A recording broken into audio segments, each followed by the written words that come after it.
Hello guys, welcome to my YouTube channel study with Preeti Sharma. आज हम class 10th की macro economic का chapter money को डिस्कस करेंगे। तो चलिए हम अपने चैप्टर को स्टार्ट करते हैं। सबसे पहले स्टार्ट करते हैं कि मनी वर्ड कहाँ से आया है और इसका ओरिजिन कब हुआ। जो हमारा मनी वर्ड है, मनी वर्ड लैटिन भाषा के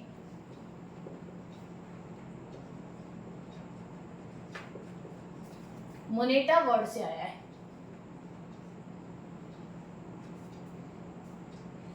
यह है रोमन की गोडेस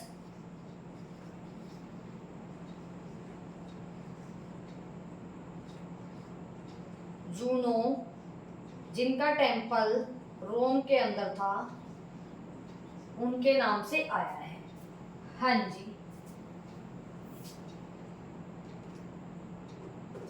मनी है क्या? मनी हमारा एक ऐसी मीडियम ऑफ एक्सचेंज है जो हर ट्रांजैक्शन के अंदर क्या किया जाता है, एक्सेप्ट किया जाता है। Right, money is medium of exchange. Money word कौन सी भाषा से आया है? लैटिन वर्ड से आया है। राइट, ये तो है हमारा मनी। क्या हमारी कंट्री में स्टार्टिंग से ही मनी थी? बिल्कुल नहीं। मनी से पहले हमारी कंट्री में फॉलो किया जाता था बार्टर सिस्टम। बार्टर सिस्टम में क्या होता था? बार्टर सिस्टम का मतलब है जब प्रोडक्ट के बदले प्रोडक्ट ही एक्सचेंज किया जाता है, कमोडिटी के बदले कमोडिटी ही एक्सचेंज की जाती है, उसको बोलते हैं हम बार्टर सिस्टम। मनी आने से पहले हमारी कंट्री में बार्टर सिस्टम फॉलो किया जाता था, जिसको C2C इकोनॉमी यानी कि कमोडिटी टू कमोडिटी इकोनॉमी भी बोला जाता है। राइट, पहले आज के टाइम में गांव के अंदर भी आप देख सकते हो कि वीट के बदले बहुत सारी वेजिटेबल्स और फ्रूट्स खरीदे से बेचे जाते हैं। वो हमारा क्या, कौन सा सिस्टम? वो हमारा बार्टर सिस्टम है, जो प्रोडक्ट के बदले कमोडिटी के बदले कमोडिटी एक्सचेंज में दी जाती है। राइट, अब हमारे बार्टर सिस्टम के अंदर बहुत सारी डिफिकल्टीज थी। पहली डिफिकल्टीज क्या थी हमारी? Lack of double coincidence of bonds. Lack of double coincidence bonds का मतलब क्या था? डबल कोइंसिडेंस बॉन्ड्स का मतलब है जब दो पर्संस की नीड, यानी कि जो हमारा बार्टर सिस्टम है उसके अंदर दो पार्टीज होती हैं, उन दोनों पार्टीज की नीड्स आपस में मैच हो जाती है, तो उसको हम बोलते हैं डबल कोइंसिडेंस बॉन्ड्स। लेकिन क्या हमेशा पर्संस की नीड्स आपस में मैच हो जाती है? नहीं होती। तो सबसे बड़ी ड्रॉबैक यही था कि lack of double coincidence of bonds, double coincidence bonds नहीं हो पाता था। यही हमारे बार्टर सिस्टम की कमी थी। इसको हम एक एग्जांपल से समझेंगे। फॉर एग्जांपल, ए और बी दो पर्सन हैं। बी को क्या चाहिए? वीट चाहिए। और ए को क्या चाहिए? वीट चाहिए। वीट किसके पास है? बी के पास है। राइट, बी को क्या चाहिए? बी को क्लॉथ चाहिए, लेकिन ए के पास क्लॉथ नहीं है। ए के पास क्या है? ए के पास बैट है। अब ए बी के पास गया, उसने कहा आपके पास वीट है, आप मुझे वीट दे दो। बी ने कहा मैं आपको वीट तो दे दूंगा, लेकिन मुझे को क्या चाहिए? क्लॉथ चाहिए। क्या आपके पास क्लॉथ्स है? वो कहता है नहीं, मेरे पास तो क्लॉथ नहीं है। क्या यहाँ पे इनकी डबल कोइंसिडेंस हुआ? नहीं हुआ ना। तो यहाँ पे हमारा मीडियम ऑफ एक्सचेंज यानी कि एक्सचेंज नहीं होगा। यही हमारी सबसे बड़ी कमी थी, लैक ऑफ डबल कोइंसिडेंस। दो पर्सन्स की नीड्स का मैच होना जरूरी नहीं है कि हर टाइम की मैच हो। यही हमारे बार्टर सिस्टम की सबसे पहली डिफिकल्टी थी। नेक्स्ट की बात करें तो lack of common measure of value. कोई भी कॉमन मेजर नहीं था किसी भी वैल्यू के लिए। अब आप देखोगे 1 रुपए की वैल्यू 1 ही रुपए रहता है, चाहे आप उससे गोल्ड खरीदो, चाहे आप उससे कुछ और कपड़े खरीदो या और कुछ भी खरीदो। बट उस टाइम पे किसी भी चीज का एक कॉमन मेजर नहीं था बार्टर सिस्टम में। ये भी उसकी बहुत बड़ी कमी थी। इसके अंदर बताया गया है a second difficulty which arise in the barter system is at what rate any exchange to be made. किस रेट पे सारा एक्सचेंज किया जाए? The price of each commodity would have to be quoted from terms of other commodities. If there are 100 goods, the price of each goods must be exchange in the quantity of each of them remaining 99। अगर हम बात करें total, अगर सिर्फ 100 product है तो इन 100 product की value हमें देखनी पड़ेगी 99 प्रोडक्ट के साथ इसकी क्या वैल्यू होगी, राइट। तो ये भी हमारा बहुत बड़ी प्रॉब्लम थी। उसके बाद है हमारी थर्ड प्रॉब्लम। थर्ड प्रॉब्लम क्या है हमारी, problem of future payment. Money के अंदर हम चेक के थ्रू फ्यूचर पेमेंट इजीली कर सकते हैं, बट उस टाइम पे क्या होता था, हमारी बार्टर सिस्टम में फ्यूचर पेमेंट की बहुत प्रॉब्लम आती थी।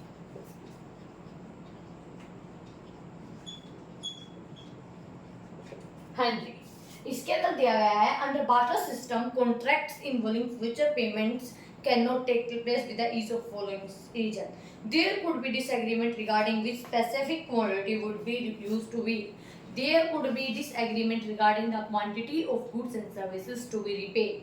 There exists a risk since the commodity to be repaid may increase or decrease in value over a period of time. मतलब क्या है, अगर हम फ्यूचर पेमेंट करते हैं कमोडिटी सिस्टम के अंदर, बार्टर सिस्टम के अंदर, तो कमोडिटीज की वैल्यू क्या प्रोडक्ट की वैल्यू फ्यूचर में सेम रहती नहीं रहती ना, उनकी वैल्यू कम डाउन हो सकती है, इसीलिए फ्यूचर पेमेंट आपके बार्टर सिस्टम में नहीं हो पाती थी। उसके बाद है lack of store of value. अब हम मनी को इजीली क्या कर लेते हैं, स्टोर कर लेते हैं, लेकिन बार्टर सिस्टम में ऐसा पॉसिबल नहीं होता था। आप चीजों को स्टोर करके नहीं रख सकते थे। स्टोर करके कैसे नहीं रख सकते, इसके रीजंस भी दिए गए हैं। It should not be perishable. अगर आपने ऐसे प्रोडक्ट एक्सचेंज किया जो बहुत ही जल्द, पेरिशेबल नहीं जगह जो जल्दी खराब हो जाते हैं, कोई फ्रूट्स है, वेजिटेबल, क्या आप उसको स्टोर करके रख सकते हैं, नहीं रख सकते। It should be easily portable, इसको इजीली पोर्टेबल नहीं किया जाता। It should be required less space. जरूरी नहीं है कि हम देखते हैं मनी को हम छोटे से स्पेस में रखते हैं। अब आपने बड़ी प्रोडक्ट के साथ एक्सचेंज किया, क्या आप उनको प्रॉपर स्पेस के अंदर रख सकते हैं? क्या हर चीज को हम ट्रांसपोर्ट करके ले जा सकते हैं? नहीं ले जा सकते ना। इसीलिए कहा गया कि बार्टर सिस्टम के अंदर हम लैक ऑफ स्टोर वैल्यू को स्टोर करके नहीं कर सकते। फिर है हमारी लास्ट पॉइंट इसका, लैक ऑफ डिविजिबिलिटी। अब मनी को हम आराम से क्या कर लेते हैं, डिवाइड कर देते हैं, लेकिन उस टाइम प्रोडक्ट्स को बदले प्रोडक्ट को डिवाइड करना बहुत मुश्किल होता था। ये थी हमारी बार्टर सिस्टम की कुछ कमियां। इन्हीं कमियों की वजह से क्या आया, हमारी मनी आई। मनी हमने देख ली। मनी वर्ड कौन सी लैंग्वेज का वर्ड है, कमेंट में जरूर बताएं। मनी हमारा कौन से वर्ड से आया है।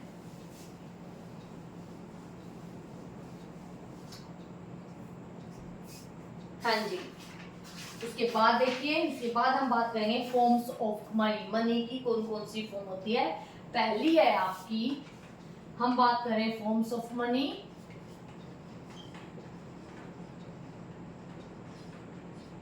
फॉर्म्स ऑफ मनी में पहले है आपकी full body money.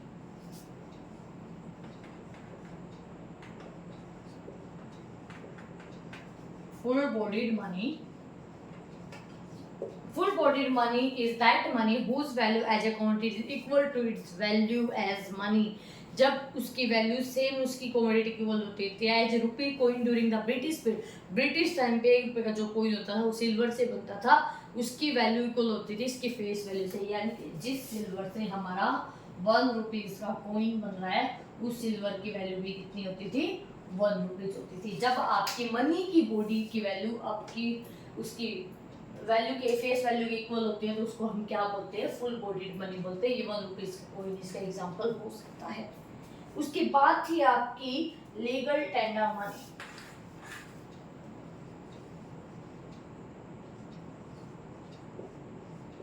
Legal tender वो मनी है जिसको कोई अथॉरिटी या कोई ऑर्गेनाइजेशन इशू करते हैं, उसको हम क्या बोलते हैं, लीगल टेंडर मनी बोलते हैं। जैसे कि आरबीआई हमारी करेंसी को इशू करता है, वो क्या है, लीगल टेंडर मनी है। देन आपकी इसके अंदर दी गई है, मनी के अंदर आपकी 2 चीजों को शामिल किया गया है। एक तो हमारी करेंसी, राइट, एक है आपके डिमांड डिपॉजिट।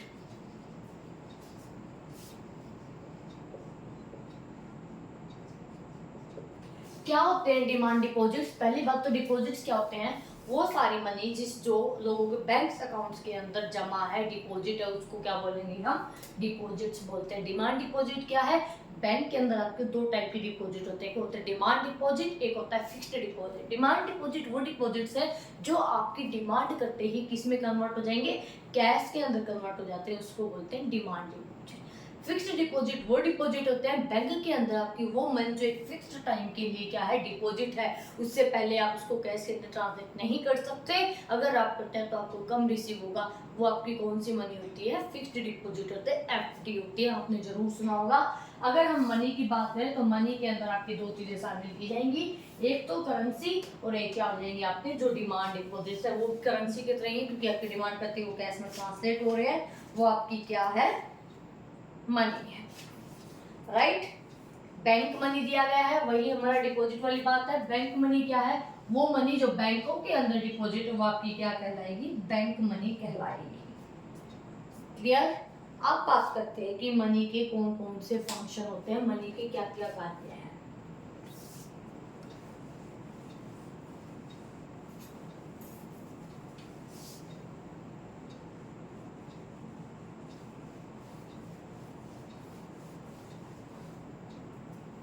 चलिए अब हम देखते हैं फंक्शन ऑफ मनी। अगर हम फंक्शन की बात करें तो मनी के मेनली दो फंक्शन होते हैं। पहला है आपका प्राइमरी फंक्शन,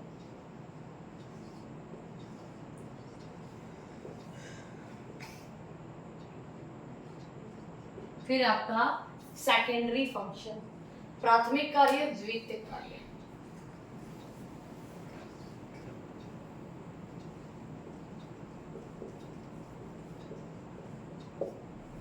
राइट। अगर हम बात करें तो प्राइमरी फंक्शन की, primary function of money refers to those functions of money which are basic and essential. These functions must be performed by money in every economy under all the circumstances. वो function money के वो function जो money हर country के अंदर universally applicable होते हैं, perform करती है, वो उसके प्राइमरी फंक्शन होते हैं। प्राइमरी फंक्शन में पहला काम क्या है आपका, मीडियम ऑफ एक्सचेंज, यानी कि लेन देन का माध्यम। जितने भी लेन देन किए जाएंगे किसी भी कंट्री में वो आपकी मनी के हेल्प से ही किए जाते हैं। वो क्या था आपका medium of exchange. Money as a medium of exchange means money as a means of payment for exchange of goods and services. Goods and services are exchanged for money. When people sell things, money is exchanged for goods and services, and when people pay things, goods for exchange for money. Money serves as a medium of exchange because it is a characteristic of general acceptability. Right? Money को क्यों exchange किया जाता है, क्योंकि इसने barter system की problem से overcome करने के लिए, ट्रेड को इजी करने के लिए ये हम मीडियम ऑफ एक्सचेंज का काम करते हैं। सेकेंड इसका प्राइमरी फंक्शन है मेजर ऑफ वैल्यू या money as a unit of account. हर चीज को मनी की वैल्यू में ही क्या किया जाता है, गिना जाता है, अकाउंट किया जाता है। जैसे एक डजन बनाना कितने रुपए मारे हैं, गोल्ड का कितनी मनी में कितना प्राइस चल रहा है, हर प्रोडक्ट की मेजरमेंट हम इसमें करते हैं, मनी के अंदर करते हैं। तो मेजर ऑफ वैल्यू और क्या कह सकते हैं, money as a unit of account. हर चीज को मापा जाता है मनी से ही। इस इतने पैसे में कोई भी प्रोडक्ट की क्या वैल्यू है, पर वैल्यू पर पैसे, उसको हम क्या बोलते हैं, अकाउंट बोलते हैं। The second basic function of money is that it acts as common measure of value. Measure of value refers to the monetary expression of market value of goods and services. Just as we see kilogram as standard of unit measuring the weight. जैसे हम wait को किसी में मापते हैं, kilogram में मापते हैं, राइट। लेंथ होगी, money serves as standard unit in measurement terms of the value of all goods and services used, measured and expressed. Money also serves as a unit of account. A unit of account is standard numerical unit of measurement. यानी कि जितनी भी आपकी goods and services हैं उनकी market के अंदर numerical value क्या होगी, यानी कि मार्केट के अंदर न्यूमेरिकल वैल्यू मतलब करंट प्राइजेस कितने होंगे, उसको हम क्या बोला जाता है, money as a unit of account बोला जाता है। क्लियर। काउंटेबल है, हम हर चीज को मनी की हेल्प से क्या कर सकते हैं, काउंट कर सकते हैं। आइडेंटिकल है, हर चीज को हम पहचान सकते हैं मनी की हेल्प से, राइट। ये थे हमारी मनी के प्राइमरी फंक्शन। पहला क्या पढ़ा हमने, मीडियम ऑफ एक्सचेंज। सेकंड क्या पढ़ा, मेजर ऑफ वैल्यू, ये कि हर चीज की वैल्यू मनी के अंदर मेजर की जाती है, हर चीज को अकाउंट किया जाता है, हर चीज को गिना जाता है, काउंटेबल है, आइडेंटिकल है मनी की, राइट। उसके बाद आते हैं आपके सेकेंडरी फंक्शन। सेकेंडरी में क्या है, स्टैंडर्ड ऑफ डेफर्ड पेमेंट। हाँ जी, डेफर्ड पेमेंट क्या होता है, standard of deferred payment. Money serve as a standard of deferred payment. Deferred payments का मतलब क्या है? दो payment which are made in the future. Future में जो पेमेंट की जाती है उसको कौन सी पेमेंट बोला जाता है? Deferred payment. मतलब आज के टाइम पे जितने भी हमारे डेफर्ड पेमेंट्स होते हैं मनी की हेल्प से इजीली की जा सकती है। तो मनी काम कर रही है डेफर्ड पेमेंट। डेफर्ड पेमेंट मतलब फ्यूचर पेमेंट का। तो ये भी आपका इसका सेकेंडरी फंक्शन है। फिर आपका वही जो हमारी बार्टर सिस्टम की कमियां रही वो उसके सेकेंडरी फंक्शन के अंदर आ जाएंगी। फिर क्या है? Store of value. मनी क्या है?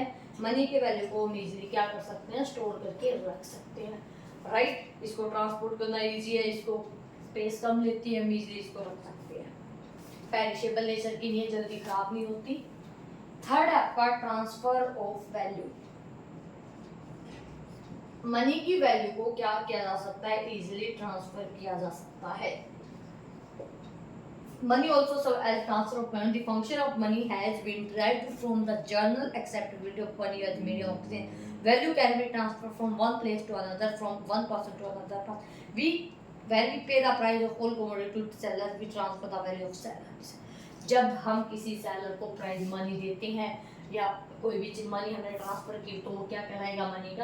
मनी का ट्रांसफर ऑफ वैल्यू कहलाएगा। एक पर्सन दूसरे पर्सन को इजीली ट्रांसफर हो जाती है, एक प्लेस से दूसरी प्लेस पे भी इजीली ट्रांसफर हो सकती है। ये क्या थे? हमारी मनी के फंक्शंस थे, right.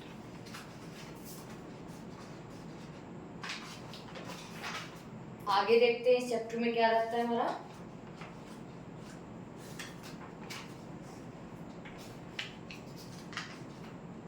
Supply of money.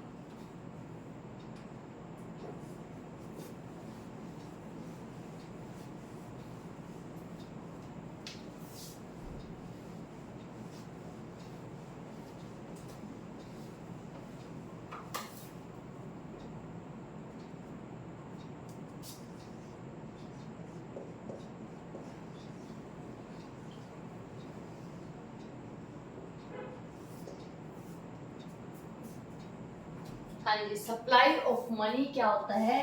Eight a point of time पे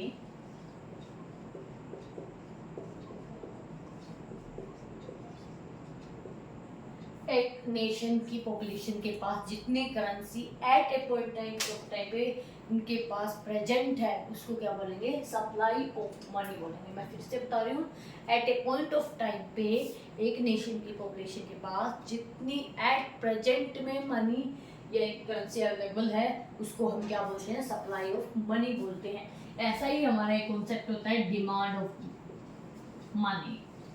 डिमांड ऑफ मनी का मतलब क्या है? Over a period of time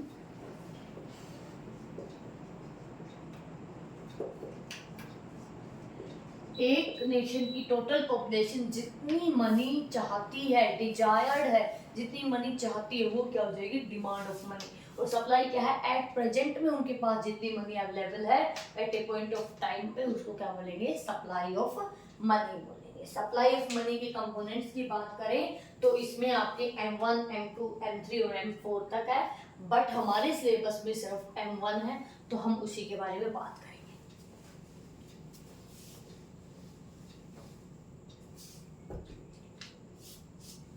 देखिए हम बात करते हैं M1। M1 क्या है? आपके कंपोनेंट ऑफ मनी सप्लाई पढ़ रहे हैं। C plus DD plus OD। C मतलब करेंसी, DD मतलब डिमांड डिपॉजिट। डिमांड डिपॉजिट अभी हमने पढ़ा था, वो आपके बैंक के अंदर डिपॉजिट जो आपकी डिमांड करते ही कैश में ट्रांसलेट हो जाएंगे, डिमांड डिपॉजिट कहलाएंगे।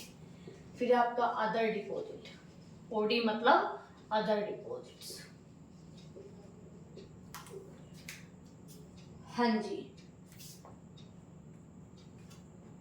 M1 currency in coins with public plus demand deposit plus other deposits, ये आपके क्या है? M1 के अंदर जाएगा। M1 में आएगा currency with public, demand deposit in commercial bank. Other deposits के अंदर क्या आएगा आपका? Demand deposit of international fund. जो इसके डिमांड डिपॉजिट्स हैं, अदर डिपॉजिट में आएंगे demand deposits of IMF and world bank. International institution के अंदर जो हमारे डिमांड डिपॉजिट्स हैं वो हमारे क्या कहलाते हैं? अदर डिपॉजिट्स कहलाते हैं। फिर से बता रही हूँ, करेंसी मतलब जो कैश हमारे पास है, प्लस में डिमांड डिपॉजिट जो बैंक के अंदर डीडी है, जो डिपॉजिट डिमांड करते हैं कैश में ट्रांसफर करेंगे। अदर डिपॉजिट में वो सारे डिमांड डिपॉजिट आएंगे जो हमारे इंटरनेशनल इंस्टीट्यूशन यानी कि IMF वर्ल्ड बैंक के अंदर डिपॉजिट्स, राइट। ये था हमारा M1। इसी के साथ हमारा ये चैप्टर क्या हो गया, फिनिश हो गया। हमने वो रिव्यू ले लिया इस चैप्टर के अंदर क्या है। CBSE के पॉइंट ऑफ व्यू से ये चैप्टर बहुत ही इंपॉर्टेंट है, इसमें से क्वेश्चन जरूर पूछे जाते हैं, तो आप इस चैप्टर की प्रिपरेशन जरूर रखें और कमेंट में जरूर बताएं कि आगे हम कौन से चैप्टर का और रिव्यू लें। Thank you.